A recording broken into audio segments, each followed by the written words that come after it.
So anyways, today is December 26th. It's Boxing Day here in Canada. Today it's only minus 15 degrees Celsius. Yesterday I just brought the cows back to the bale grazing because yesterday was a milder day. They still have a little bit to eat. Since I was coming here, I figured, well, might as well give them a bale of silage. I didn't know how much they were going to eat because they were kind of off my routine, because I come here every second day to move this wire.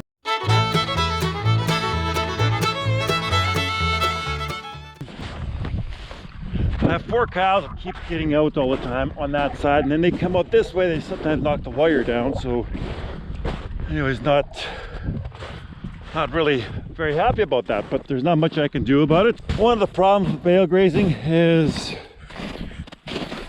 you need to lift your feet up a little bit higher. We're just going to try to drive this. You need to lift your feet up a little bit higher because of all the snow that's accumulating around the bales here. I'm just lifting up this wire. I'm not going to give the cows another bale of hay today because they have enough. I was feeding them closer to the yard. It was so windy, the wind chill was very high. It was in between the minus 30 degrees Celsius to minus 40. So yeah, I have a handful of cows that are getting out. I did put another electric wire over top, but there's one spot there that I don't have. They're jumping over the wire. So what they do is they come in across, jump over, get in, and real pain in the butt. Today I'm going to move the portable windbreaks back a little bit. I'm finding I'm feeding 5 bales a day. It's working well. I'm not using any round bale feeders. Here's some of the winter treated kale here. I don't like that this has got a hole in here because the cows come in here and lay down, and then they can't get up and then you suffocate. The cattle will leave all their manure here, so it will help. And you can see here, I don't know if it'll make much sense. You can see where all the bales are. The cows have been eating, and there's been some hay that they don't quite finish, which is fine. It'll go for organic matter here, and it'll fertilize the ground that's here. Good night. I'm going to move the portable windbreaks over back a bit, so that actually gives us some real good wind protection. The cows hang around there, and also it gives me a place for the fertility to be on the field. So it's not like I make a big mound at all. It's because what I'll do is I'll go there in the springtime. We'll go with the harrows a couple of times, level it off, and then we'll have some fresh grass growing into there.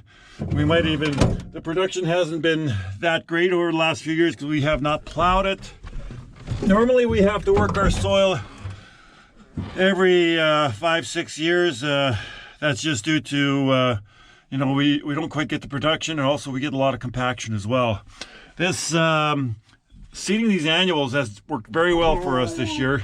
This is the annuals that we're feeding, and we got it off the field and we're putting it back on the field. It's going to go through the cows, come out of their back ends, and they'll fertilize our fields. So we're going to move those portable panels. It's pretty straightforward. I'd set you guys up outside, but it's kind of cold out there. You can see my battery's running on the low side. It's a small battery. Doesn't take long for it to. Sure, you have a lot to say. I did not have an affair. Nevertheless, I crossed the line during a refresh. We're just going to move the portable windbreaks. Somebody was asking of, you know, the portable windbreaks I move them every maybe 7 to 10 days, and the reason is I don't want to have a whole bunch of manure in one spot. The cows will hide behind there, and you can kind of see where the manure is there now. And we had some of the windy days; they were able to climb in here. Well, anyways, go behind here, so that was good. I'm going to try to move this portable windbreak on. Being a 2-wheel drive tractor, there's a big snowdrift on the other side. Let's see how this is all going to go. I'm just going to try to drive forward, which I don't think we're going to make it. We're just going to have to go around here. And being the snowdrift is pretty hard already. Consider when you're moving these portable windbreaks, move them against the wind, because what happens is the wind actually pushes it to your tractor. If you push it away against the tractor, guess what happens? Pushes it off the forks. So anyways, Where we're feeding these cattle, this is up on our hay fields, and I like feeding them on the hay fields because this is where we need the fertility. I don't need no diesel to move the fertility because it already stays on the field. I won't do nothing with this field for a year next, and probably in August I'll probably work it up, plow it, and then we're going to seed it into maybe winter treated kale, or it's tough to say because it's very hard to work this field with all that organic matter that's in there in the springtime.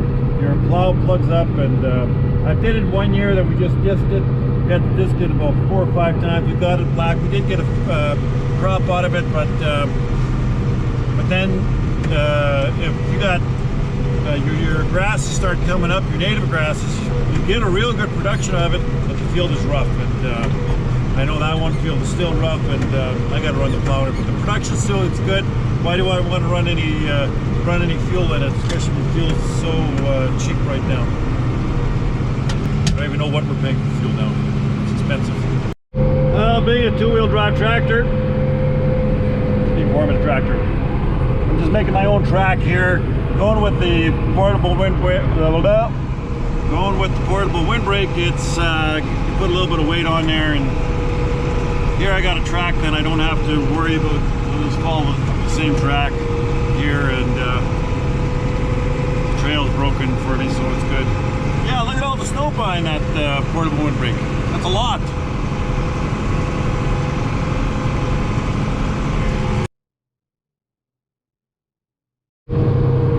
That's where the portable windbreak's for. That's where the manure is. And here we're taking the trail here. I don't know if you can see through the windbreaks. I got a trail made for me, and it's pretty easy going. Yeah, front wheel assist would make life a lot easier, but I only need to come in here and move the wire, and I can even walk here too if I need be. And that's the only thing I need to do. But I got a lot of round bale silage. I want to use that up, and I got a spot there that we want to fill up with some manure too. So that's kind of the reason I'm doing that. The nice thing about these portable windbreaks, well, right now I got 90 feet, so this will give plenty of if there's a wind from the northwest, that's where we always get the cold wind. And if we do get a wind from the south, they can always go on the other side as well. So the other thing I like doing is I've had these portable windbreaks flip on me when we get a north wind or any kind of a wind. What I like to do, there's these legs here that are sticking out about 4.5 feet. What I like doing is actually driving over them.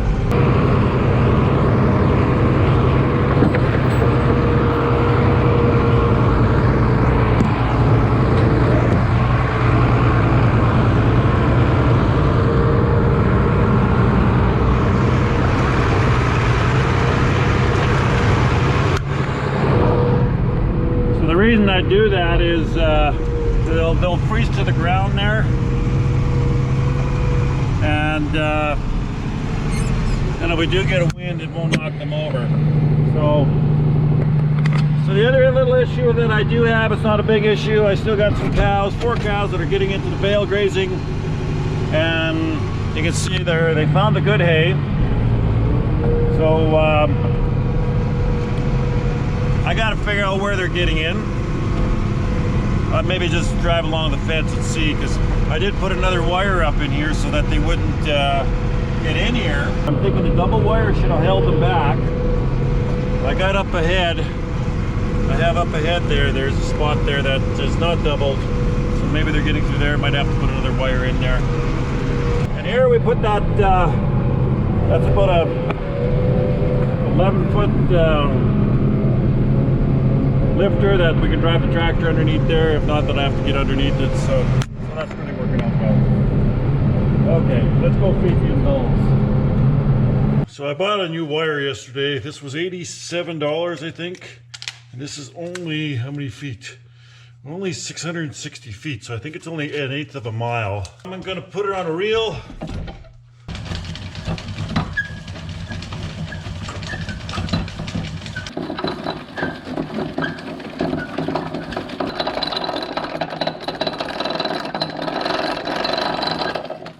There we go. So we're going to go out there and we're going to go and put this wire up Hopefully this will keep the cows, those 4 cows, from going into there, because we'll take the tractor out there and we'll go and put that wire up. I still have 4 cows that are getting out. I put another wire over top, and it's easy to find out where they're getting in, I think, because I can track them, and I am not sure like what, and it's the same 4 cows that are always getting in here. At least I know that I don't have to worry about their bellies being hungry.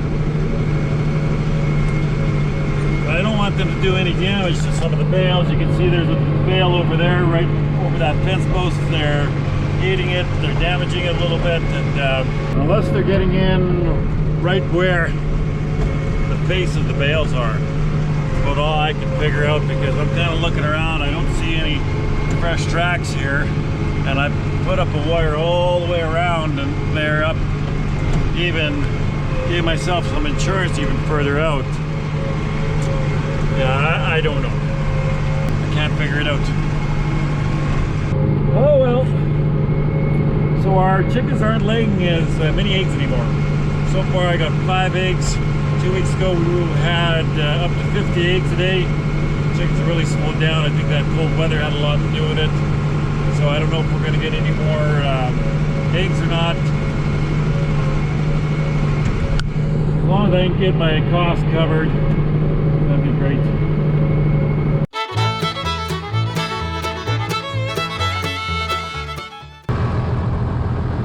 Hey, Mr. Beast.